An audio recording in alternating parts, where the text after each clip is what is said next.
नमस्कार दोस्तों। आप लोगों को लगेगा कि ये छोटा सा बच्चा आखिर क्या ज्ञान देगा, लेकिन आज मैं एक ऐसी बात बताने वाला हूँ जो कि आप लोगों को सभी को पता है और उसको देखते हुए भी आप लोग उसे अनदेखा कर देते हैं, उसे नेगलेक्ट कर देते हैं।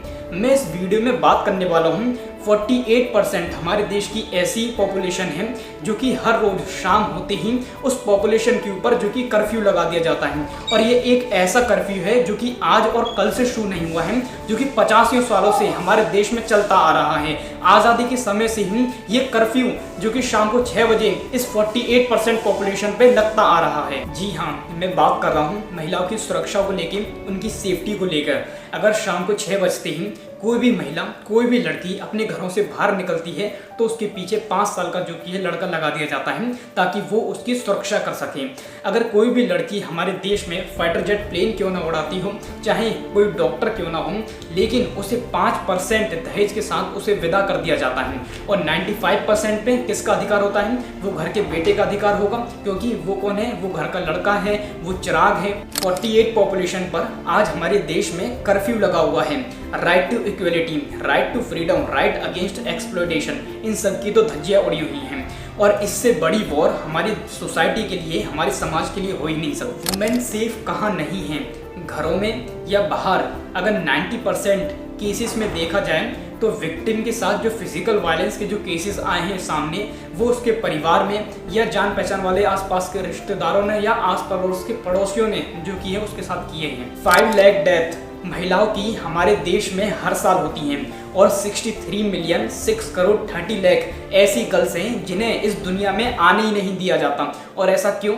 क्योंकि एक हमारे देश में ऐसी एक परंपरा चली आ रही है, एक लिनेज है कि अगर वंश को आगे बढ़ाना है तो जो कि है लड़के की जरूरत पड़ेगी। अगर क्योंकि वो उस घर का उत्तराधिकारी है, वही जो कि है आगे वंश को कंटिन्यू कर पाएगा, उस लिनेज को जो कि आगे कंटिन्यू रख सकता है। और जो मैंने आपको ये डेटा बताया है वो गवर्नमेंट और नॉन गवर्नमेंट का डेटा है। आप चाहो तो इंटरनेट और गूगल पे जाके चेक कर सकते हो। बाहर की दुनिया के कंपैरिजन में देखा जाए, जो महिलाएं हैं उन्हें घर में ही सबसे ज़्यादा जो क्राइम्स का जो कि सामना करना पड़ता है।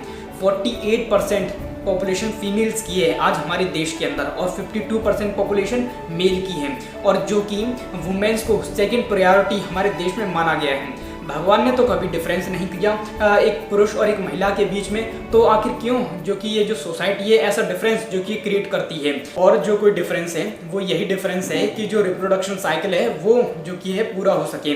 और इसके अलावा जो पुरुष क्या करता है, अपने आप को डोमिनेट दिखाने का सोसाइटी में प्रयास करता है। अगर कोई डिसीजन लेना होगा तो वो एक मेल ही डिसीजन लेगा। अगर कार चलानी होगी तो एक पुरुष ही जो कि है कार चलाएगा। वो अपने आप को सोसाइटी में स्ट्रॉन्ग पर्सनैलिटी दिखाने का जो कि है प्रयास करता है। और साथ ही फिजिकल स्ट्रेंथ की अगर बात करी जाए तो जो पुरुष है वो पूरी सोसाइटी में अपने आप को स्ट्रॉन्ग दिखाने का प्रयास करता है।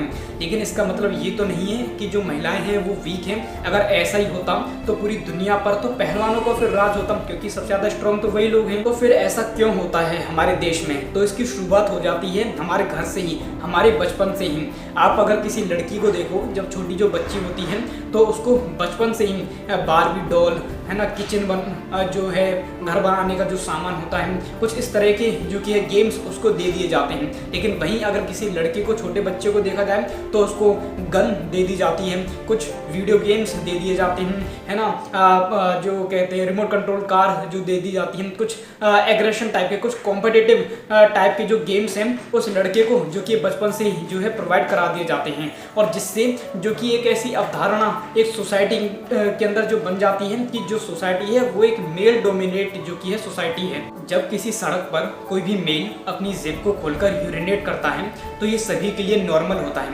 लेकिन अगर उसी सड़क से कोई भी महिला, कोई भी लड़की अगर स्कर्ट पहन के भी चली जाए तो ये सभी के लिए एबनॉर्मल हो जाता है। कोई भी लड़का सोसाइटी में अपने आप को वल्नरेबल दिखाने का तब ज़्यादा प्रयास करता है, वो सोसाइटी में सभी से हारना पसंद करेगा। लेकिन अगर वो किसी लड़की से हार जाए तो ये उसे सहन नहीं होता है। हमारे भारत देश में सबसे ज़्यादा जो रेप केसेस के जो ऐसी दुर्घटनाएं हैं जो सामने आई हैं, उसमें एक सबसे बड़ा कारण जो यही बताया गया है कि किसी भी लड़के को किसी लड़की के द्वारा रिजेक्ट किए जाने की वजह से जो रेप केसेस हैं जो हमारे देश में सबसे ज़्यादा जो कि है सामने आए हैं। तो क्यों भाई, आप लोगों को क्यों रिजेक्ट नहीं किया जा सकता? आप कहीं के शहंशाह हो या कोई बहुत बड़ी तोप हो, तो इस चीज़ को जरा सर ने एक्सप्लेन करा है, तो जरा आप इससे जरा सुनिए। जीवन में सीखने के लिए बहुत ज़रूरी चीज़ है ये सीखना कि मुझे रिजेक्ट किया जा सकता है। रिजेक्शन को सीखना बहुत ज़रूरी है। मैं तो कहता हूँ बच्चों से भी जो मेरे आसपास हैं कि एक बार रिजेक्शन मिलना बहुत ज़रूरी है भाई। तुम किसी भी लट्टू बने बने घूमो, उसको बोलो और वो कहे कि I am not interested in you, ये झेलना बहुत ज़रूरी है। इससे आदमी के पैर ज़मीन पर रहते हैं। लेकिन इस वजह से रिजेक्ट मत करना दूसरों को कि मैं तो सिखा रही हूँ, मैं तो सिखा रहा हूँ, ऐसे नहीं है। वो तो अपना फैसला अपने हिसाब से करना चाहिए। मुझे लगता है आप लोगों को सर की बात जो कि ये समझ में भी आई होगी। तो किसी भी क्रिमिनल को सबसे ज़्यादा किस चीज़ की ज़रूरत होती है? पैसों की। तो वो जो कि अगर बैंक में अगर चोरी करता है तो ये बहुत कम चांसेस होते हैं बैंक में चोरी हो जाए, क्योंकि उसे पता है कि यहाँ पे जो कि ये सिक्योरिटी काफ़ी टाइट है, काफ़ी स्ट्रॉन्ग है। लेकिन वहीं कोई रेप केसेस जैसा जो इंसिडेंट होता है किसी विक्टिम के साथ, तो उसे लगता है कि मैं जो है यहाँ से बचकर निकल सकता हूँ। तो ऐसा क्यों होता है हमारे देश में? एक तो इसका सबसे बड़ा कारण हम कास्ट सिस्टम भी कह सकते हैं, और हजारों मतलब रेप केसेस को एक भारत देश ऐसा मात्र देश है जो कि सहन कर लेगा, लेकिन अगर कोई इंटरकास्ट जो मैरिज हो जाए तो उसको जो कि सहन नहीं कर पाता है। और ये चीज़ आपको हर धर्म, हर रिलीजन में देखने के लिए मिल जाएगी। अगर जब किसी व्यक्ति की शादी होती है तो जो पुरुष है उसको टाइटल क्या दिया जाता है? हस्बैंड का, पति का, शौहर का, मिलियनरी का। और ये चीज़ दर्शाता है हमारे समाज के अंदर कि कौन राजा है और कौन नौकर है। और यही सोसाइटी ये इंश्योर करती है कि महिलाओं के हाथों में कुछ ना हो। इस चीज़ को हम ऐसे समझ सकते हैं कि किसी व्यक्ति के 2 बच्चे हैं, एक लड़का है और एक लड़की है। तो जो हमारा कॉन्स्टिट्यूशन तो यही कहता है कि जो प्रॉपर्टी का जो बंटवारा है वो दोनों में इक्वल होना चाहिए। प्रॉपर्टी के साथ साथ जितनी भी जो इक्वलिटी है, जो फ्रीडम है, वो दोनों को साथ साथ बराबर बराबर दी जानी चाहिए। लेकिन सोसाइटी इंश्योर करती है कि ये चीज़ें हमारी तरीके से होनी चाहिए। तो या तो आप कॉन्स्टिट्यूशन को गलत मान लो या उसको हटा दो, या फिर आप अपना चला लो सोसाइटी के अंदर। साथ ही हमारे समाज में इस चीज़ की जो शुरुआत होती है वो डोमेस्टिक लेवल से शुरुआत होती है, वो हमारे घरों से शुरुआत होती है कि महिलाओं को जो कि फिजिकली वीक माना जाता है उनको फाइनेंशियली वीक माना जाएगा, क्योंकि जो भी अर्निंग करनी होगी वो घर का मेल करेगा। और तीसरा जो उनके साथ जो है मेंटली हरासमेंट होता है। और इन सब का कारण किससे माना जाता है? मेल एग्रेशन को, जो कि मेल एग्रेशन कभी एग्जिस्ट ही नहीं करता। इसके हम उदाहरण दे सकते हैं महात्मा गांधी जी, स्वामी विवेकानंद जी को और डॉक्टर भीमराव अंबेडकर जी को, जो कि जिन्होंने महिलाओं के लिए कितना ज़्यादा जो कि है किया है। और उन्होंने बताया है कि बहुत बेहतरीन तरीके से कि ये जो कि एक सोसाइटी की सोच है ना, जिसे बदलना बहुत ज़्यादा जरूरी है। हमारे देश में जितने भी जो डोमेस्टिक वायलेंस होते हैं वो डिपेंड करता है किसी पुरुष की सक्सेस पे, कि वो अपनी लाइफ में कितना ज़्यादा सक्सेसफुल है। लेकिन हमारे कॉन्स्टिट्यूशन में यहाँ तक कि ये बात भी कही गई है कि कोई भी पुरुष किसी भी महिला पर हाथ नहीं उठा सकता। लेकिन आज हम देखते हैं, ये डेटा बताया जाता है कि हर 3 में से 1 महिला पर जो कि जो पुरुष है वो हाथ उठाता है। और ऐसा क्यों होता है? क्योंकि उस पुरुष के खिलाफ जो कि आज तक कंप्लेन ही नहीं की गई है। और आज हम देखें कि 99% जो मेल जो पॉपुलेशन है जो कि जज हमारे देश में बनी हुई है, और 80% जो पॉपुलेशन है जो कि सैलरी को अर्न करती है मेल्स की। और हम बात करें 90% ऐसे मेल की पॉपुलेशन है जो कि पार्लियामेंट की सीट्स पर बैठी हुई है, और 80% पूरी ऑल ओवर दी वर्ल्ड की ऐसी पॉपुलेशन है मेल्स की जो कि प्रॉपर्टी को एक्वायर, उन पर जो कि अपना कब्जा करके बैठी है, उन पर उन्हीं का अधिकार है। हमारे देश की आज़ादी से पहले की अगर समय की बात करी जाए तो जो महिलाएं हैं उनको बिल्कुल भी पढ़ने का जो कि अधिकार नहीं था, और आज सोसाइटी में जो कि उन्हें अधिकार मिल भी गया है। तो जो पेरेंट्स हैं जो कि ये समझते हैं कि वो एक फाइनेंशियल बर्डन होगा उनके ऊपर। और दूसरा ये था पहले के समय में जो आप लोग जानती हो कि सती प्रथा जो कि कितना ज़्यादा जो है कॉमन था, और जो कि बंगाल वाले रीजन में आप लोगों को सबसे ज़्यादा देखने के लिए मिलता था। और जिसमें यही होता था कि अगर कोई भी हस्बैंड की डेथ होती है तो जो महिला है उसको भी अपनी सती यानी कि उस चिता में बैठना होगा, तो उसे भी अपने प्राणों को गंवाना होगा।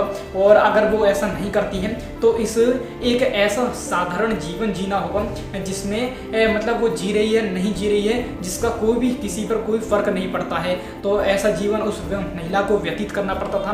और तीसरी बात ये है कि विडो रीमैरिज का कोई भी जो कंसेप्ट यहाँ पर हमें हमारे देश के अंदर नहीं देखने के लिए मिलता है। और ये चीज़ आज भी मुझे लगता है शायद हमारे देश में है, क्योंकि विडो रीमैरिज पहले के समय में क्या होता था कि एज का बहुत ज़्यादा डिफरेंस होता था। जैसे कि पहले के समय में हम लोग जानते हैं कि 12 साल, 13 साल, 15, 18 साल की जो लड़कियां हैं, जो बच्चे हैं, उनका जो कि है विवाह कर दिया जाता था। और किससे, मिडिल एज के किसी भी व्यक्ति से, 50 साल का व्यक्ति, तो आप देख सकते हो एज का कितना ज़्यादा डिफरेंस है। और जिसमें ये चांसेस होते थे बहुत ज़्यादा, जो मेल है उसकी डेथ होना बहुत जल्दी हो जाएगी, ये चांस होते थे। लेकिन उस महिला को दोबारा से रीमैरिज करने का कोई भी अधिकार जो है नहीं होता था। और जो मेल है वो मल्टीपल जो कि शादियां करता था। और साथ ही जो चौथा नंबर पे आता है वो है पर्दा सिस्टम। पहले के समय की बात छोड़िए, आज भी ये बहुत ज़्यादा कॉमन है। राजस्थान वाले, गुजरात वाले रीजन में या यूपी बिहार वाले किसी भी रीजन में चले जाइए तो ये जो पर्दा सिस्टम है आप लोगों को घूंघट में वेल का जो पर्दा ये सिस्टम है वो बहुत ज़्यादा कॉमन मिलेगा। क्यों? क्योंकि आप देखते हो घरों में जो बहुएं आती हैं तो उनको अपने जेठ के आगे, अपने ससुर जी के आगे जो कि है घूंघट करना पड़ता है। तो क्या वो वुमेन किसी भी डिसीज़न में, कि कोई भी इम्पोर्टेंट डिसीज़न में क्या अपना मत देने के लिए उसके पास अधिकार नहीं है? और पांचवी चीज़ ये है कि क्यों किसी भी स्टेट का जो कि सेक्स रेशियो कम है, वो इसलिए है क्योंकि लड़कियों को पैदा होते ही मार दिया जाता है। और ये चीज़ जो कि आज भी बहुत ज़्यादा कॉमन है। और मुझे तो यही लगता है कि ये सारी चीज़ें आज भी हमारे देश के अंदर कॉमन है, केवल एक सती प्रथा को छोड़ के। क्योंकि ये एक वुमेन राइट का इशू नहीं है, ये एक ह्यूमन राइट्स का इशू है। अगर आप मेरी बात से सहमत हैं तो कमेंट बॉक्स में अपना रिस्पॉन्स जरूर बताएं। जय हिंद।